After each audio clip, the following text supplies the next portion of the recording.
जय हिंद। कल की सीरीज में हमने मोहम्मद गोरी से संबंधित पाठ पढ़ा था और आज मोहम्मद गोरी से ही रिलेटेड इम्पोर्टेंट जो क्वेश्चन बन सकते हैं पढ़ने वाले। और ये बड़ा ही महत्वपूर्ण प्रश्न है, जिद्दी प्रश्न जिसे हम कह सकते हैं। अगर यह आपको आता है, आपको देखने के बाद, तो तुरंत इसे आप कमेंट में या आप कॉपी कलम लेकर बैठिए, उसमें नोट करते रहिए, जिससे आपकी जो स्मृति क्षमता है लंबे समय तक याद रहने के लिए उपयुक्त होगी और आप उसे लंबे समय तक मतलब कि कंठस्थ रखने में सक्षम होंगे। तो आइए सबसे पहला क्वेश्चन पढ़ते हैं। निम्न में से किसने महमूद गजनी के हमले के बाद सोमनाथ मंदिर का पुनर्निर्माण कराया था? तो पुनः निर्माण कराने का जो काम है किसने किया? तो भीमदेव ने किया था। ठीक है, इसमें भीमराज प्रथम, मूलराज और जय सिंह सिद्धराज। तो इसमें भीमदेव जो है सही आंसर होने वाला है। 1025 में गजनी ने इस पर हमला किया था और 1026 में जब यह वापस जा रहा था तो यह राजस्थान की जो रेगिस्तानी एरिया है उधर से जाने का मार्ग चुना, जिससे समस्या क्या हो गई? बढ़ गई, क्योंकि वह क्षेत्र बहुत ही दुर्लभ था और पानी खाना की व्यवस्था वहाँ बिल्कुल ही नहीं थी, जिससे उसे बहुत ही नुकसान हुआ था। अब जो है आगे बढ़ते हैं। अगला जो प्रश्न हमारा है, किसने एक तरफ संस्कृत मुद्रा लेख के साथ चांदी के सिक्के निर्गत किए? तो यहाँ भी उत्तर महमूद गजनी ही होने वाला है। इसने एक तरफ जो है अब कलमा खुदवाया था अरबी में और दूसरी तरफ संस्कृत में लेख लिखवाए थे। और गोरी की बात करें तो गोरी भी सिक्का चलवाया था और यह सिक्का जो है गंगा जमुना दोआब में सबसे पहले इसे प्रचलित किया गया और इसमें एक तरफ लक्ष्मी जी का चित्र उत्कृत किया गया था, जबकि दूसरी तरफ अरबी में कलमा खुदाया गया था। आगे बढ़ते हैं। मोहम्मद गोरी को सबसे पहले किसने पराजित किया था? तो सबसे पहले पराजित करने वाला कौन था? तो यहाँ पे दिया है आंसर भीमराज या भीमदेव सेकेंड। तो जब सोमनाथ मंदिर पर आक्रमण हुआ था तो उस समय गजनी आया था सोमनाथ पर आक्रमण करने के लिए, और उस समय भीम प्रथम था, भीमदेव प्रथम था सोलंकी वंश का, और इनकी राजधानी अनिलवाड़ हुआ करती थी। और इसको देख करके गोरी का भी जो जीव है ललचा गया और वह सोचा कि मैं भी क्यों न सोमनाथ और बड़े बड़े मंदिरों को लूटूं और मैं भी जो है गजनी से ज़्यादा नाम कमाऊं। तो इसलिए वह भी डायरेक्ट गुजरात यानी सिंध मुल्तान उच्च और सीधे गुजरात की तरफ बढ़ने का प्रयास किया, लेकिन माउंट आबू जो पर्वत है राजस्थान में, वहीं पे मोहम्मद गोरी और भीम सेकेंड, इसी को मूलराज भी कहा जाता है, मूलराज सेकेंड इसी का ही नाम है। इसके साथ भीषण युद्ध होता है और यहाँ पे सबसे पहले यहाँ पे यह पराजित हो जाता है। जब यह पराजित होता है तो इसके पास कुछ भी नहीं बचता है खाने के लिए, तो फिर यह वापस चला जाता है गजनी, फिर वहाँ से दूसरा रास्ता पकड़ता है। इस बार तो गोमल से आया था, गोमल दर्रे से होते हुए मुल्तान की तरफ, जबकि अब अफगानिस्तान में गया और अब खैबर दर्रे से होते हुए वह गजनी के जो शासक थे उनको उखाड़ कर फेंकते हुए उनको समाप्त करते हुए अब ये आया। और ये जो घटना है मोहम्मद गोरी को पराजित करने का समय यह 1178 में, और 1175 में जो है इसने मुल्तान और उच्च को अपने कब्जे में कर लिया था। यानी सबसे पहले अगर बात करें कि किस भारतीय क्षेत्र को गौरी ने जीत लिया था, तो 1175 में मुल्तान को। आगे बढ़ते हैं और कुछ ऐसे प्रश्न हैं जो हम आपके समक्ष, और इसमें तो नहीं ला पाए लेकिन हम आपको ऐसे ही इसे बताने का प्रयास करेंगे, ठीक है। तो प्रश्न है कि निम्न में से किसका आक्रमण भारत पर किया गया सेकेंड तुर्क आक्रमण था, दूसरा तुर्क आक्रमण था। सेकेंड यानी आक्रमण जो तुर्कियों ने किया था वह कौन था?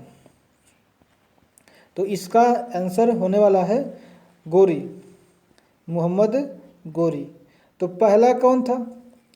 पहला बिल्कुल आप जानते ही हैं, पहला जो है गजनी था, ठीक है।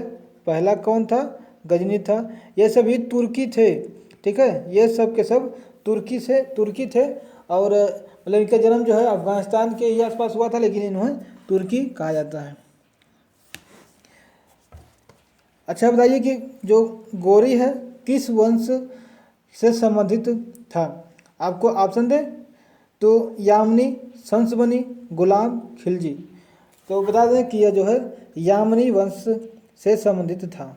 गोरी जो है यामनी वंश से संबंधित था, इसीलिए इसे इसके जो उत्तरी इसके जो मतलब कि शासन काल में जो इतिहासकार थे उन्होंने किताब लिखी, ठीक है। तो यह उससे संबंधित है।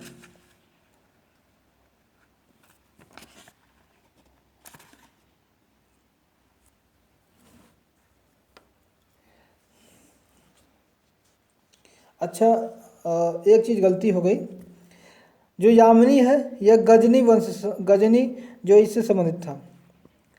गजनी जो है यामिनी वंश से संबंधित था, इसीलिए गजनी ने यामिन उद्दौला नामक उपाधि भी लिया था।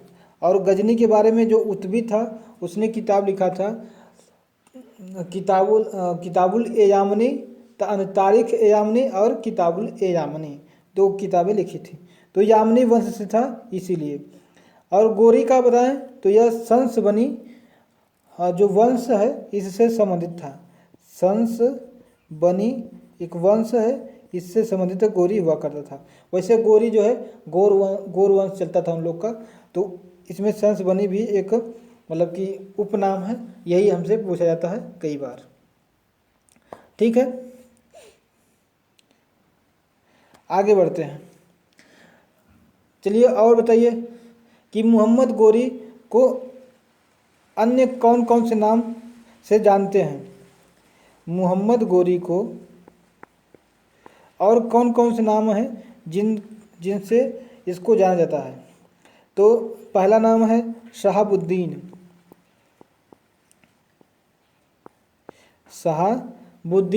पहला नाम।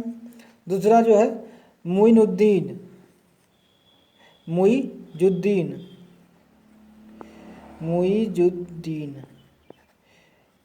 ठीक, 2 नाम। और तीसरा नाम इसका है मोहम्मद बिन शाम।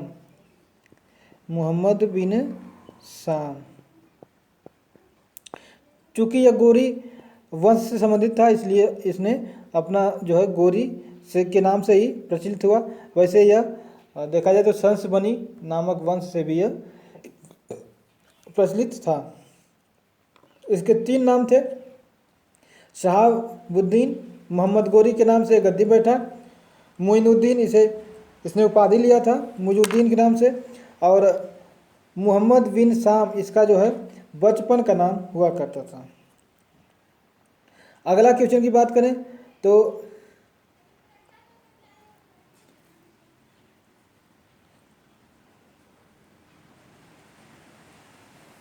चलिए आगे बढ़ते हैं।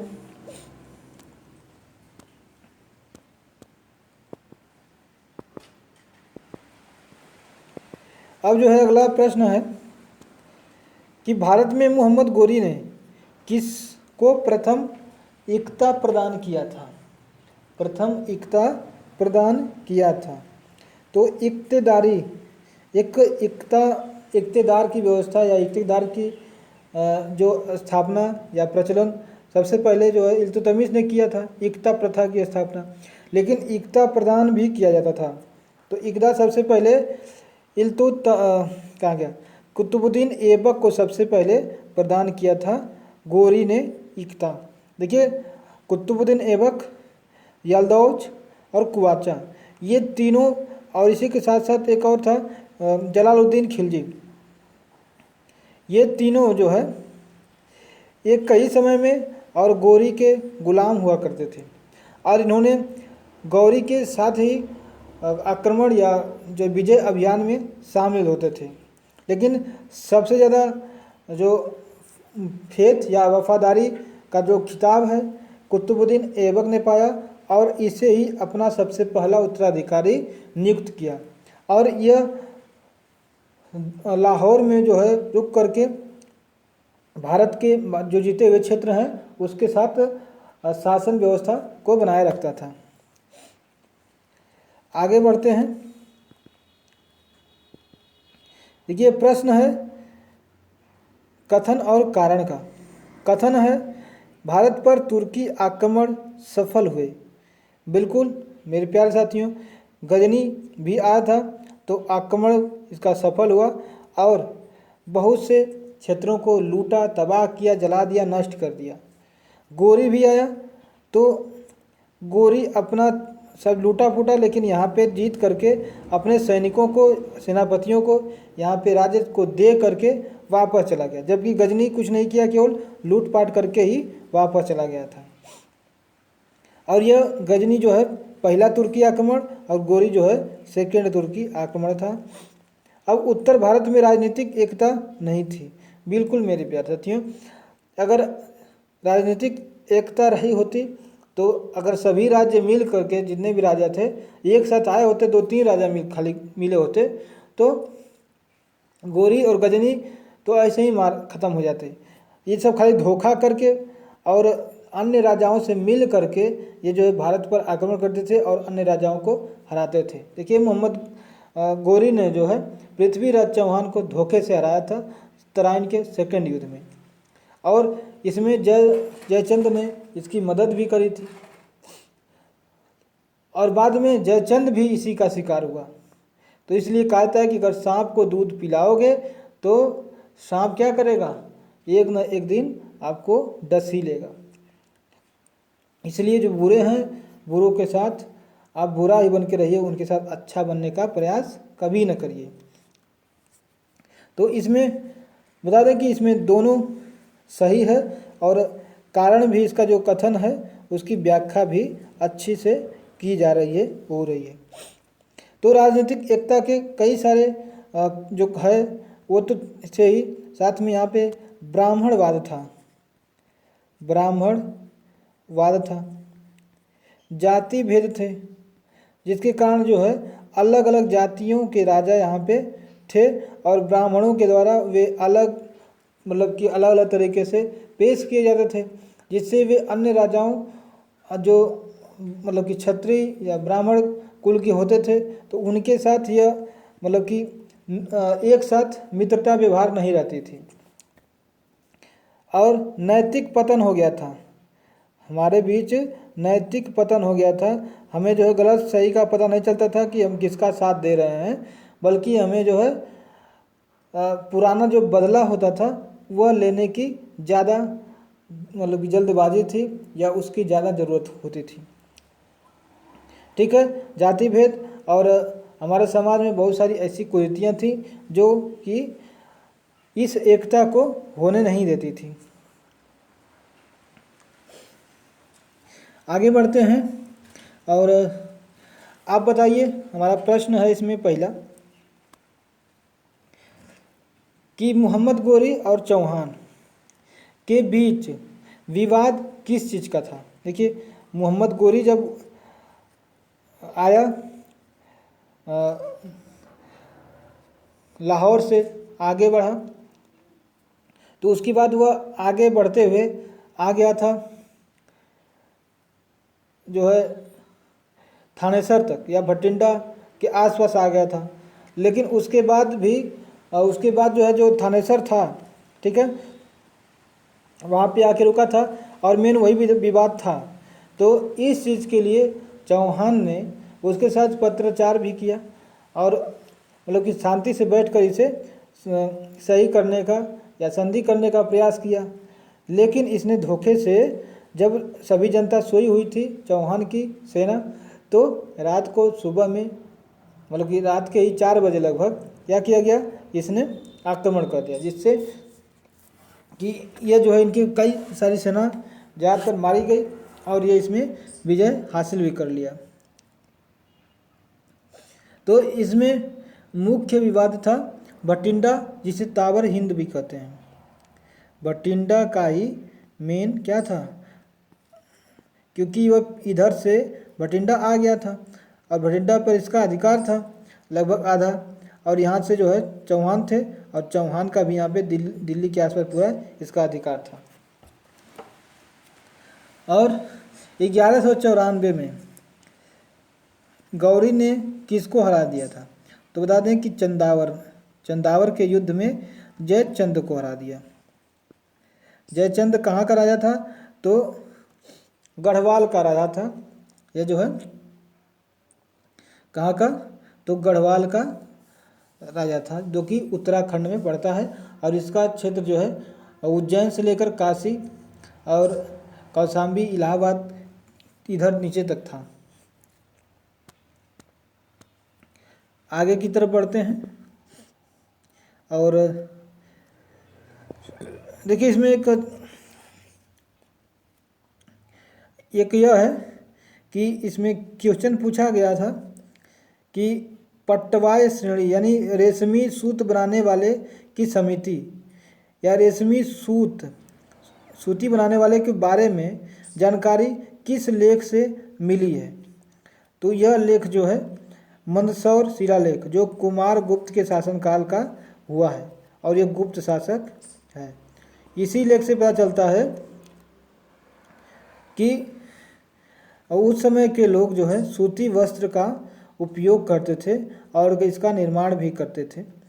चूँकि कुमारगुप्त के राज्यपाल जो था बंधु वर्मा, यह मंदसौर यानी मध्य प्रदेश में सूर्य मंदिर का एक निर्माण भी कराता है। इसका उल्लेख यहाँ पे दिया गया है। ठीक है, आइए और सारे क्वेश्चन जो है देखते हैं। मोहम्मद गोरी का अंतिम आक्रमण किसके विरुद्ध था, तो अंतिम आक्रमण जो है पंजाब के खोखर जो थे उनके विरुद्ध इसका अंतिम आक्रमण था।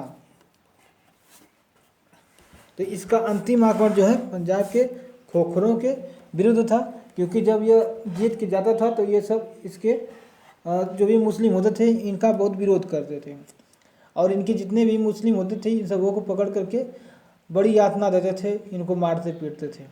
और जब खोखरों को इसने जब अभियान चलाया तो बड़ी बेरहमी से इनको कुचल दिया।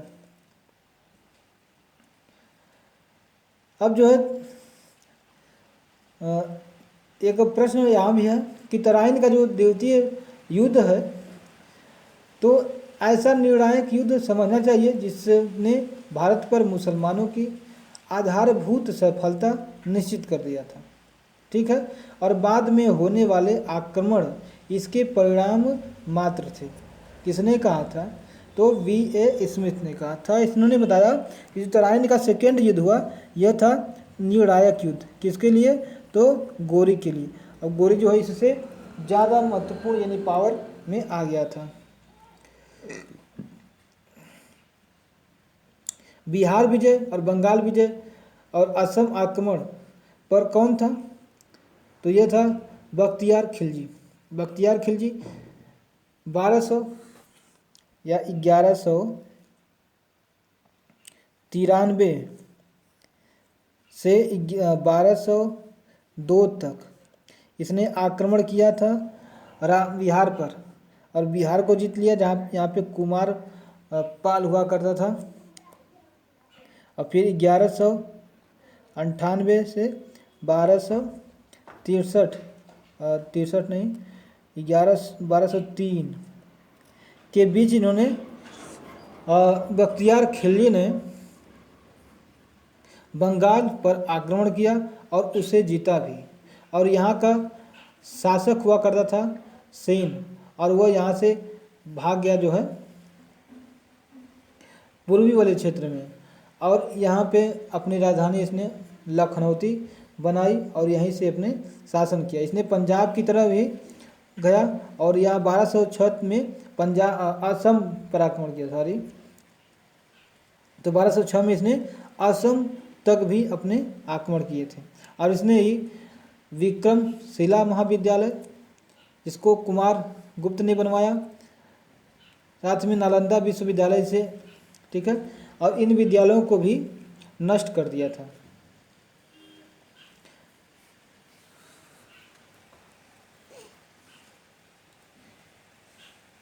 अब अगला प्रश्न हमारा है कि मुस्लिम राज्य का संस्थापक मोहम्मद गोरी को माना जाता है, ठीक है, परंतु भारत में स्वतंत्र मुस्लिम राज्य का संस्थापक किसे माना जाता है? तो स्वतंत्र मुस्लिम राज्य का जो स्थापना है कुतुबुद्दीन ऐबक जो है करता है।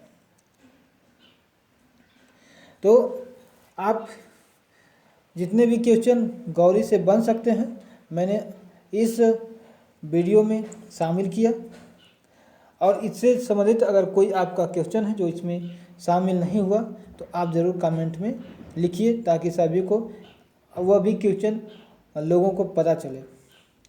इससे संबंधित कोई सुझाव हो ज़रूर लिखिएगा। आज के लिए बस इतना ही। जय हिंद।